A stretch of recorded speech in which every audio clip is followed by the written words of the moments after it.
Habiter quelque part, c'est arpenter longuement. On arpente un territoire, les ruelles de sa commune, les 1000 facettes de nos relations, jour après jour. Mais pouvons-nous arpenter autrement, par d'autres voies? Par exemple, par l'histoire et l'imaginaire. C'est à quoi je vous invite dans les Vénages de Bois de la Pierre. Dans les Vénages de Bois de la Pierre est une série de podcasts proposés par la commune et réalisés par Gabriel Tamalet. Bonne écoute.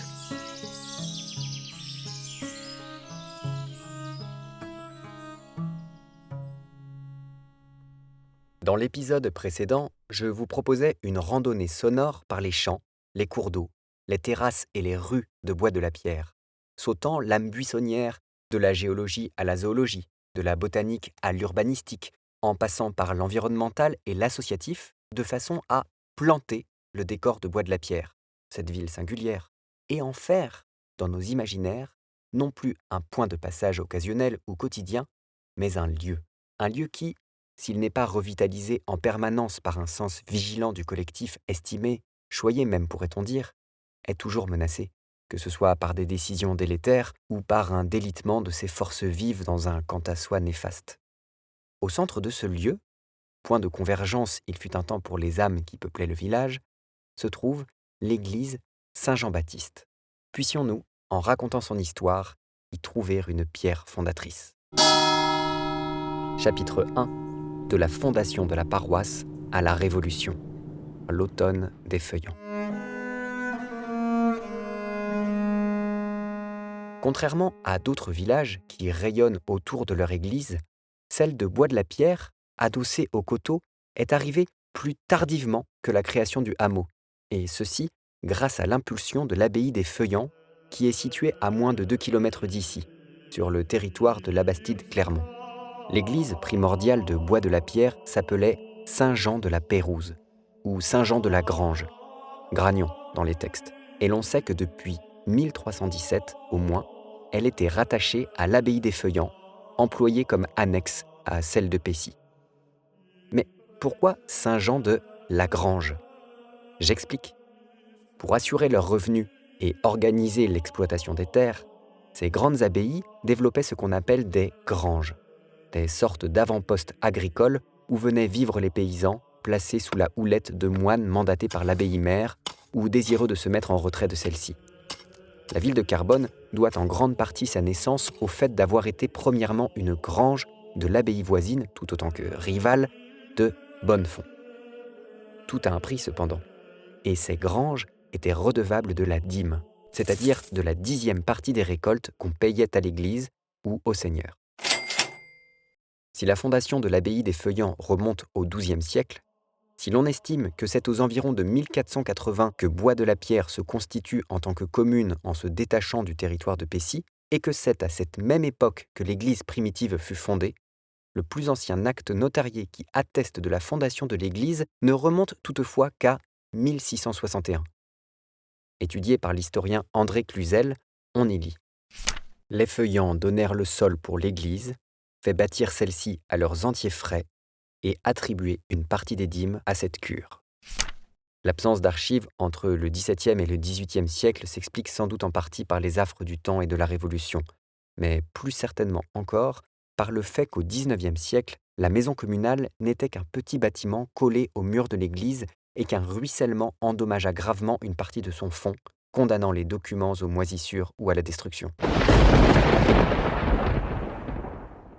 Nous pouvons dire cependant qu'au commencement, l'église était tournée vers l'est, vers Jérusalem et le soleil levant, dans le sens opposé à celui d'aujourd'hui. Elle était entièrement en briques crues, à l'exception d'un seul mur en briques foraines. Une première vague de travaux eut lieu en 1661, puis en 1772 avec la construction de la sacristie.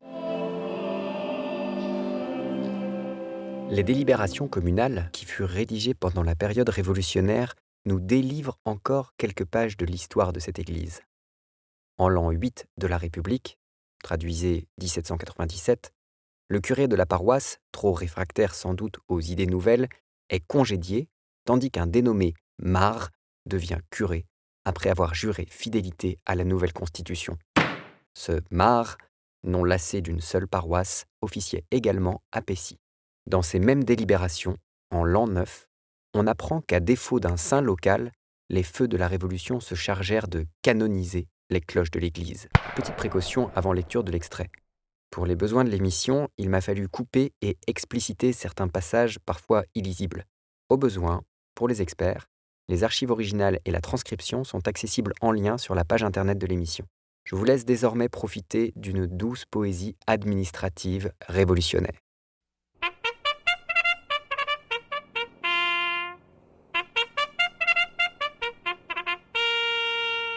Ce jour du 19 novembre 1793, l'an second de la République une et indivisible, dans la maison commune du Bois de la Pierre, la municipalité assemblée à la permanence a comparu le citoyen Pierre Delpech, venu de Carbonne, commune nommée par l'administration du district de Rieux, à l'effet de se transporter au présent lieu pour y faire la visite des cloches en vertu de l'arrêté du représentant du peuple.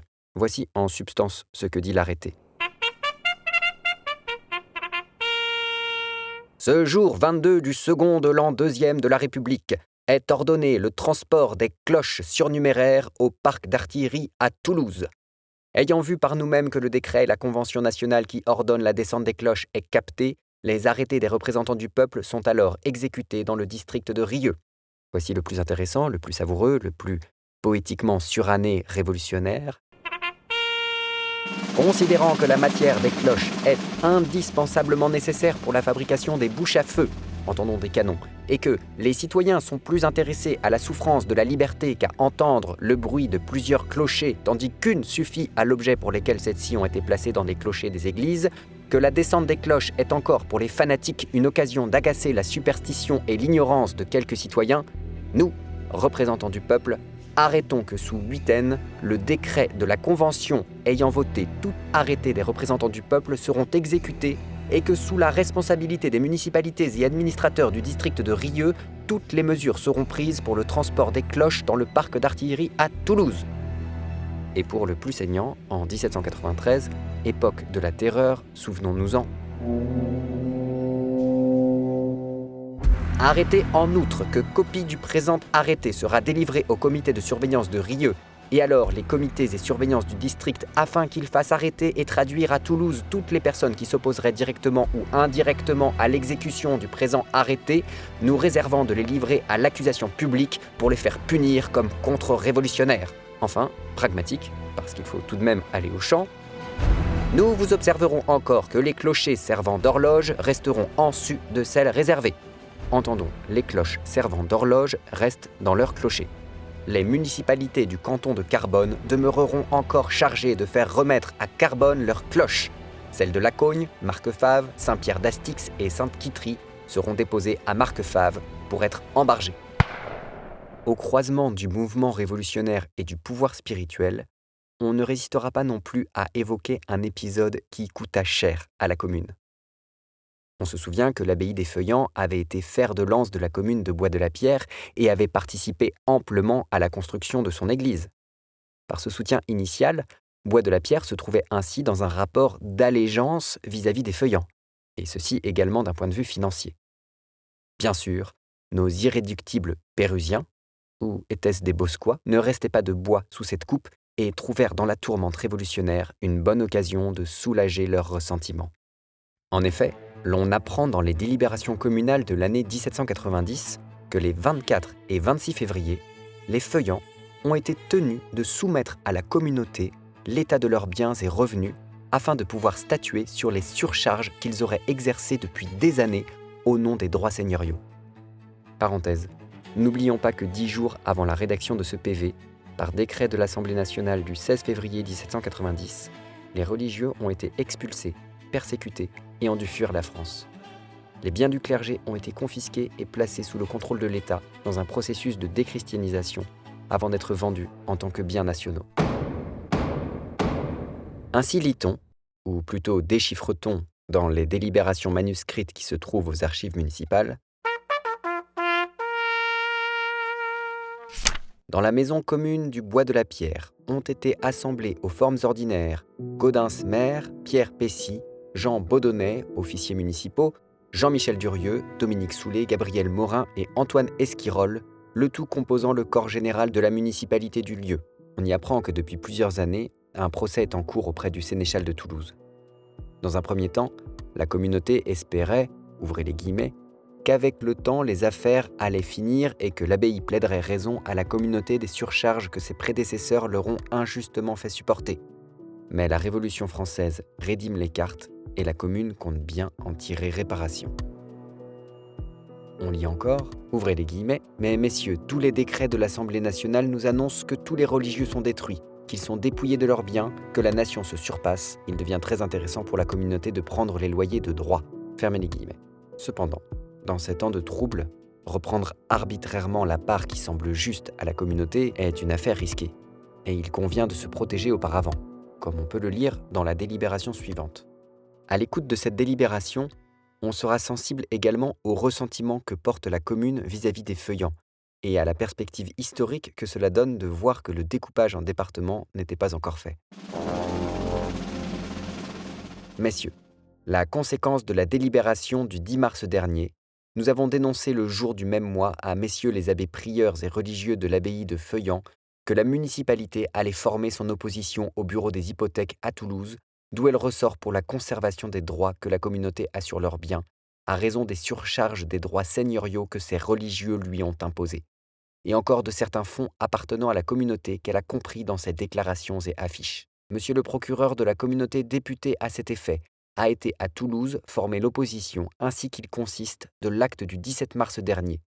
Nous allons faire lecture de ces deux pièces afin que chacun puisse aviser aux moyens qu'il y a à prendre pour que la communauté soit restituée selon les dommages que l'abbaye lui cause depuis si longtemps.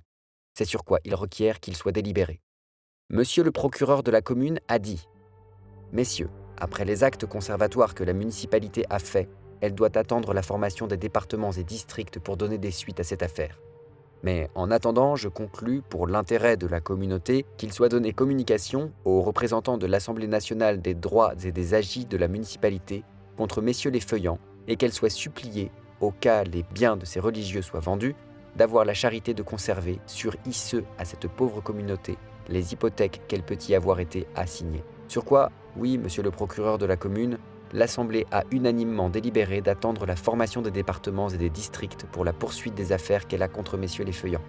Et cependant, elle prie et donne pouvoir à monsieur le maire de communiquer à nous de l'Assemblée nationale toutes les pièces relatives à l'opposition qui vient d'être faite et de la supplier de protéger cette misérable communauté dans les ventes qu'elle pourrait faire des biens de ces religieux afin qu'elle puisse être remboursée des sommes qui lui ont fait payer injustement et rentrer en possession de ses biens, les sachant écrire, signé Gaudens, maire, Pessy, officier municipal, Baudonnet, procureur, Raymond, Saran. Il faut rappeler qu'au XVIIIe siècle, les feuillants possédaient encore 3 métairies, 34 arpents à Olin, 6 arpents à Colomboni et la vigne des moines qui faisait 52 arpents. Ainsi, le 11 février 1791, par exemple, la métairie de Colomboni, jadis propriété des feuillants devenue bien national, fut adjugée à Corbière, un grand propriétaire terrien également actif à la mairie de Bois-de-la-Pierre. Cela pour la somme de 38 955 francs. Il convient d'être prudent toutefois car il faut distinguer les biens des feuillants vendus en tant que bien national, c'est-à-dire à l'État, et l'argent des hypothèques qui revient à la communauté de Bois-de-la-Pierre. Tout ceci a été abordé dans un article de la Revue du Comminges intitulé « Les derniers jours de l'abbaye de Notre-Dame de Charité des Feuillants ». Finalement, au terme d'un procès qui dura 16 années, et selon des modalités complexes, la commune de Bois-de-la-Pierre, en raison de la vente précitée des biens des feuillants, dut faire face au paiement des frais d'avocat en dédommagement. Ainsi, dans la délibération du 18 Nivose en 2, jour de la pierre à chaud, soit le 7 avril 1794, on y apprend qu'il s'agit de rembourser 500 livres 13 sols et 6 deniers pour le sieur Baudonnet et 445 livres pour le sieur Pessy qui avait avancé les frais. Pour se figurer le coût que cela représente, il faut envisager qu'une livre tournois en 1794 valait aux environs de 16 à 20 euros en 2025. 500 livres représenteraient ainsi la somme de 8 à 10 000 euros. Bon, à cette époque, toutefois, le pouvoir d'achat était bien différent. En comparaison, un ouvrier coûtait 100 à 200 livres par an, tandis qu'une pension annuelle de 100 livres pour un prêtre était déjà une somme importante. Au total, si l'on résume, l'affaire aura coûté à la commune, en frais d'avocat, le salaire d'un prêtre pendant 10 années. On imagine aisément combien le remboursement de telles dépenses avait alors de quoi grever le budget. Mais finalement, ceci est peu de choses par rapport aux dépenses auxquelles la mairie devra faire face au XIXe siècle pour l'entretien de sa paroisse et la survie de son église. Ce que nous découvrirons au prochain épisode, intitulé « Du presbytère au pugilat ». C'était Dans les vénages de Bois de la Pierre, une série de podcasts commandée par la commune et réalisée par Gabriel Tamalet. À bientôt.